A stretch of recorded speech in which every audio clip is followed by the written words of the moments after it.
século XVII, por volta de 1600, as terras onde hoje se encontra Traipu eram habitadas pelos Carapotós. O território que hoje é Alagoas, o estado de Alagoas, era um território ocupado pelos índios, né? Enfim. E não diferente nessa margem nossa, né? Como você citou aí, toda a margem ribeirinha de São Francisco, aqui do nosso lado alagoano, era ocupado pelos povos indígenas. E aí, com a ocupação do branco, né, enfim, aí eles foram sendo paulatinamente expulsos do seu território. Então eles à medida que o branco estava ocupando o território, eles eram sendo expulsos. Então isso foi se dando gradativamente, né, como já citei. E aqui, essa história, que no território hoje Traipu, era ocupado pela tribo dos Carapatós, que se estendia por todo dessa margem ribeirinha até o coração do estado de Alagoas. É tanto que hoje os Carapatós estão na região de São Sebastião, né? Então o território deles ia dessa região nossa, aqui das margens de São Francisco, até essa região Arapiraca, São Sebastião, enfim. Durante a invasão holandesa, os Carapotós lutaram nas margens do São Francisco. Nesse cenário, nasceu o grupo mestiço dos Mirigongos, descendentes de holandeses e indígenas, que deixaram um legado na identidade de Traipu. O que parece uma coisa pejorativa, na verdade, né, existe raiz holandesa no povo traipuense, né, que está lá nessa região, hoje identificado como Olho d'Água da Cerca, né? E assim se construiu o homem traipuense. Na formação do nosso povo, porque quando a povoação que deu origem a Traipu começou a ser formada, foi esse momento da expulsão deles, né? Porque esse aqui foi um território que a capitania de Pernambuco precisava tomar posse, e aí a decisão deles era ocupar com criação de gado. Toda a produção leiteira aqui, enfim, ia toda para Olinda, né? Enfim. Então, à medida que os povos indígenas iam sendo expulsos, os escravos estavam vindo para trabalhar nas fazendas de gado, nos currais, enfim, nas fazendas e nessa produção de gado leiteiro também, gado de corte. Mas aí a gente, enfim, os índios são os primeiros poceiros do nosso território, e aí fica a identidade na culinária, né? Enfim, no nosso fazer, no nosso artesanato, tem sempre essa raiz. Se a gente busca lá atrás, tem sempre essa raiz dos povos primeiros, os nossos indígenas. Em 17 de março de 1713, no Porto da Folha, na região norte de Alagoas, a terra foi concedida em sesmaria a 3 pioneiros: João Dantas, Manuel Braz Pedrosa e Caetano Dantas Passos. Esse ato histórico marcou o início da ocupação e do desenvolvimento que anos depois daria origem à cidade de Traipu. A posse se deu com a sesmaria, né? Teve essa ocupação, primeiro, assim, esse desejo de ocupar, enfim, mas a oficialização da ocupação desse território foi com a sesmaria, né? Toda essa região ribeirinha foi dividida nesses grandes lotes que a gente chamava de sesmarias. Enfim, depois dos sesmeiros, aí eles foram, enfim, quando eles cumpriram com o seu papel, né, que era o desejo da capitania, né, de tomar posse de fato disso aqui. Aí isso aqui foi sendo, essa sesmaria, ela foi sendo subdividida nesses grandes lotes. Então isso já aconteceu em meados do século XVIII, né? Isso já foi, no conhecimento que eu tenho, já foi por aí na segunda metade do século XVIII, enfim, isso foi até o começo do século XIX. E aí essas terras foram sendo cedidas, enfim, pela capitania aos coronéis. É tanto que a família Medeiros chegou aqui através de uma dessas doações, porque eles são dessa região de cima, né? Essa região do Pão de Açúcar. Então, eles vieram nessa sessão.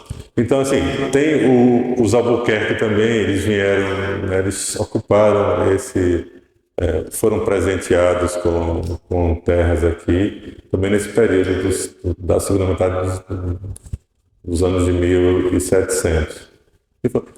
E é toda a nossa raiz política, porque os nossos coronéis, os nossos primeiros chefes políticos, eles são fruto dessa ocupação dos grandes latifundiários que vieram ocupar esse território, né, com terras doadas, enfim, pela campanha de Pernambuco, né, após os 6 meses. Né.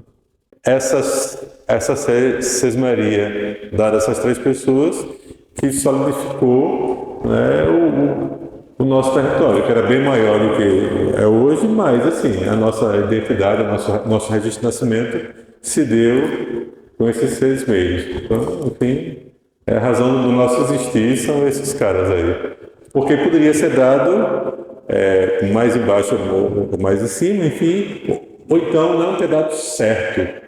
Né? Eles terem fracassados na sua missão, na missão dada pela capitania, e terem deixado tudo para lá, enfim, e Traiecô poderia não existir. Né? Desde a fundação, a fé dos portugueses e a devoção a Nossa Senhora do Ó moldaram nossa história. A Igreja Matriz simboliza essa tradição, enquanto a lenda da Igreja do Saco encanta a memória do povo. Porque assim, a fundação do nosso município se deu pela ocupação, pela criação de gado leiteiro de corte, né, os currais, enfim, mas também pela fé. Né, muito forte, a influência portuguesa aqui, na ocupação também do nosso território, porque teve esse momento holandês, mas assim, é forte e marcante, enfim, a presença portuguesa. Duarte Coelho trouxe essa devoção à Nossa Senhora do Ó, que era chamada Nossa Senhora da Expectativa, lá na Europa, em Portugal e Espanha, trouxe para cá essa devoção e trouxe várias imagens, réplicas da imagem alusiva à Nossa Senhora do Ó para cá. E aí, uma dessas imagens, que tinha mais ou menos uns 30 centímetros, ela foi encontrada aqui, né, nesse nosso território. E essa imagem, ela foi encontrada em algum ponto, reza a lenda, que foi onde hoje está, nesse morro onde hoje está a Igreja Matriz, Nossa Senhora do Ó. Né? E diz também que, uma vez encontrada, levaram, porque aqui não tinha capela, não tinha moradores, era só parte da fazenda, né, dessas fazendas. Então, levaram essa imagem para a igreja do Saco dos Medeiros, e já existia a igreja lá, não foi construída em função da imagem, já existia a igreja, mas levaram a imagem para lá.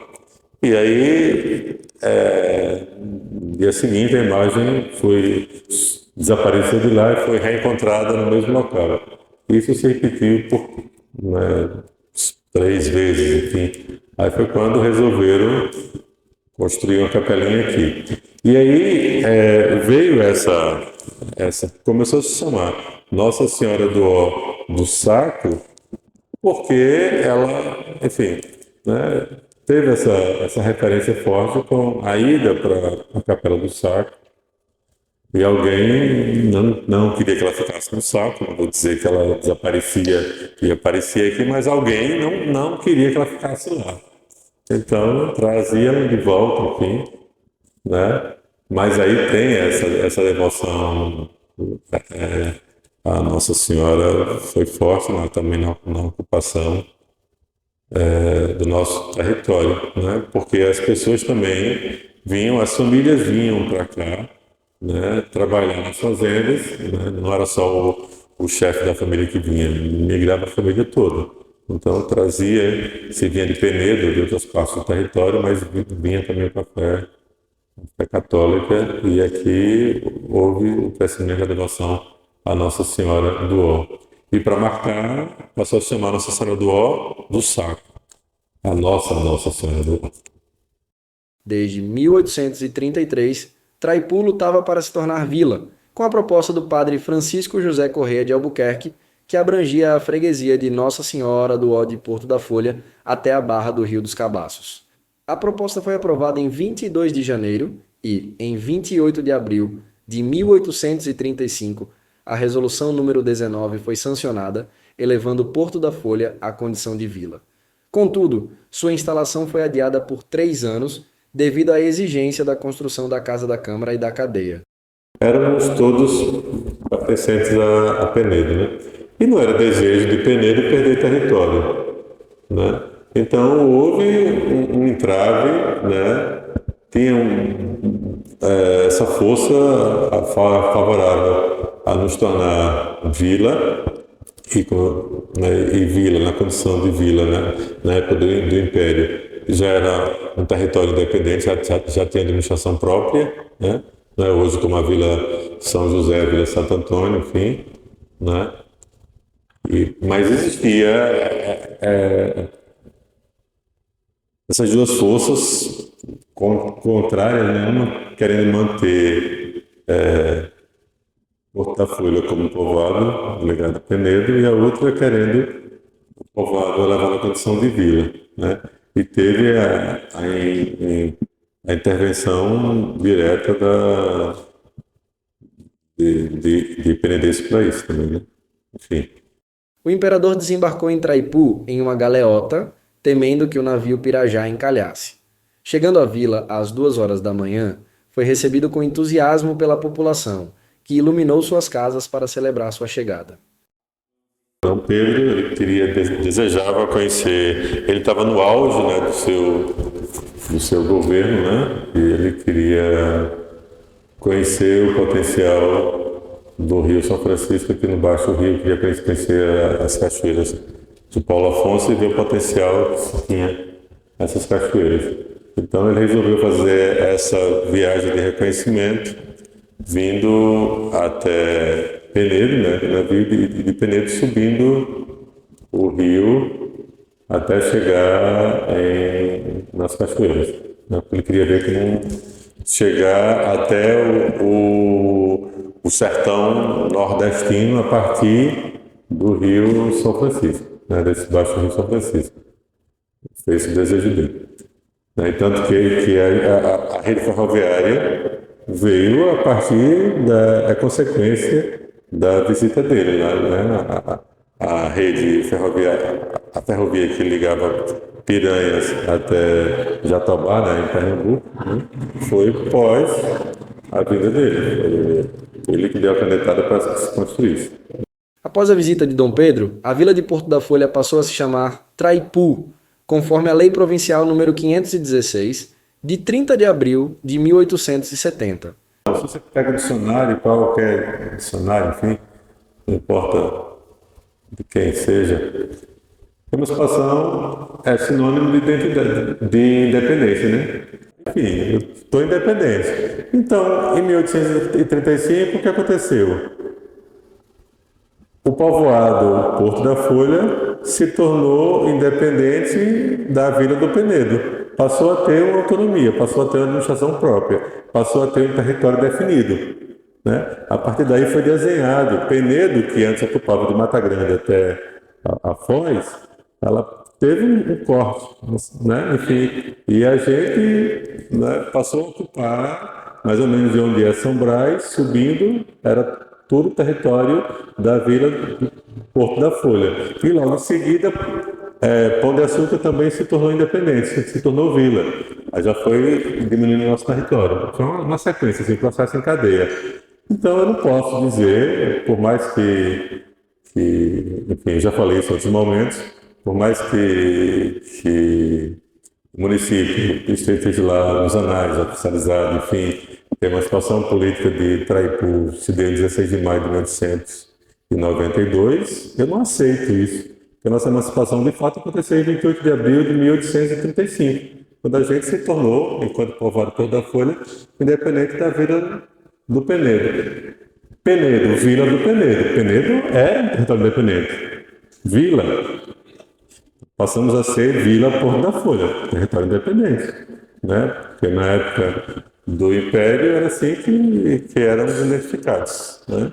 Enfim, o que eu considero que aconteceu em 16 de maio de 1892 foi o reconhecimento dessa nossa independência. Já estávamos na República, né? Enfim, Traipu passou, o município, a Vila Traipu, passava por altos e baixos na sua economia e a gente corria um risco.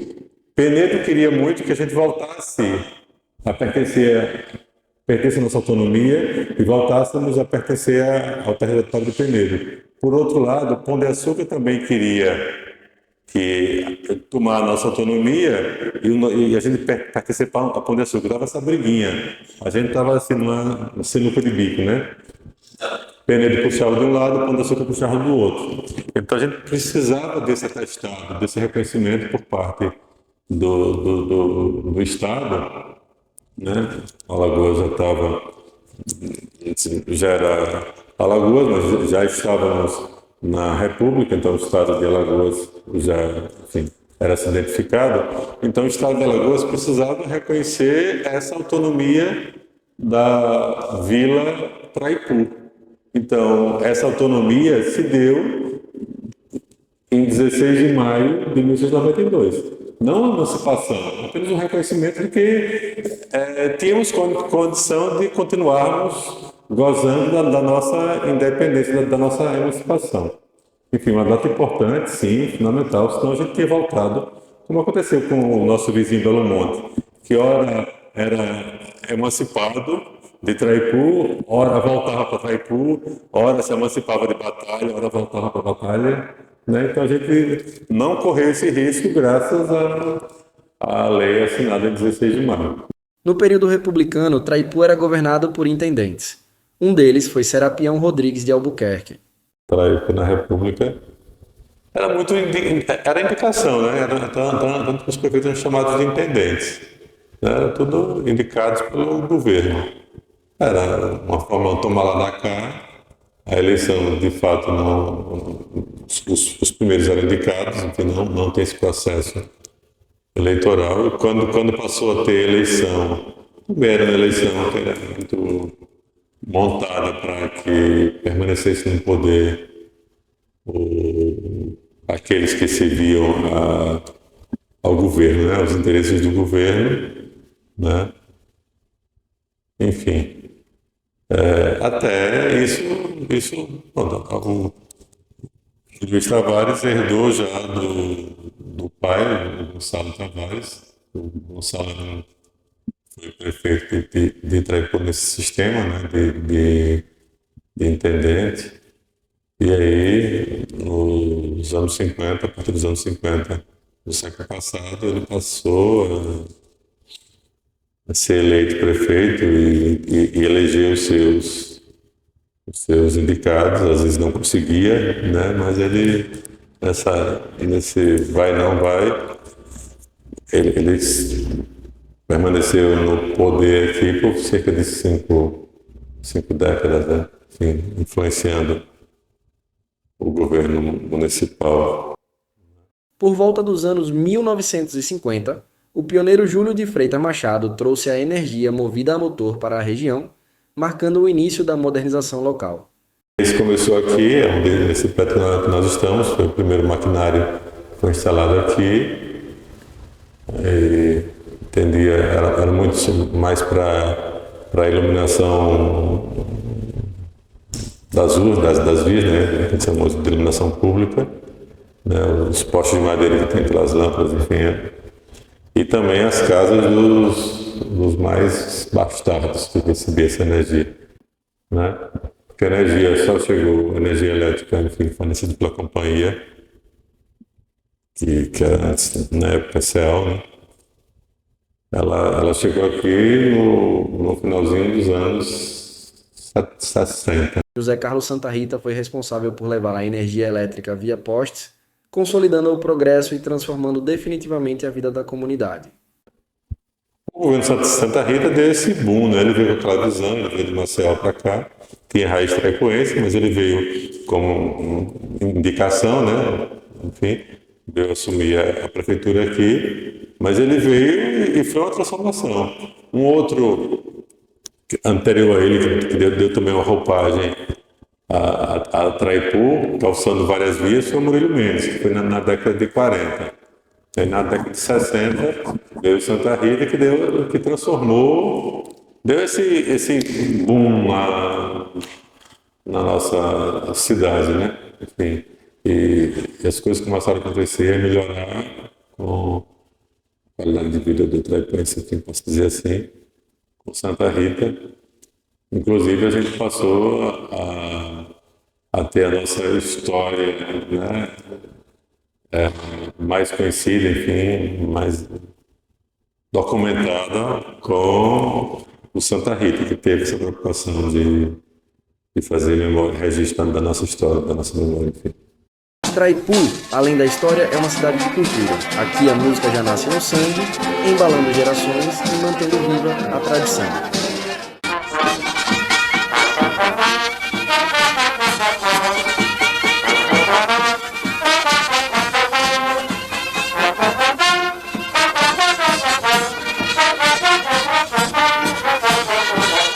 Desde o século XIX, né, a gente tem essa raiz, que é uma raiz que é do povo ribeirinho, né, que não é própria do traipense. Você vê toda essa região, né, o ribeirinho de São Francisco, enfim, mas a gente tem essa raiz musical de Peneda Piranha, a gente tem. E a nossa raiz é forte, a gente tem uma identidade e a família Basílio teve grande contribuição na solidificação, enfim, dessa identidade musical nossa, né, com a contribuição do São Nelson, que não é traipoense, mas veio para cá, enfim, nos deixou, mas traipoense de alma, né? Tivemos a contribuição de Nelson Palmeira também, nomes que ao longo do século passado deram a sua contribuição, e não é à toa que nós também somos conhecidos, temos a identidade de cidade dos músicos, né?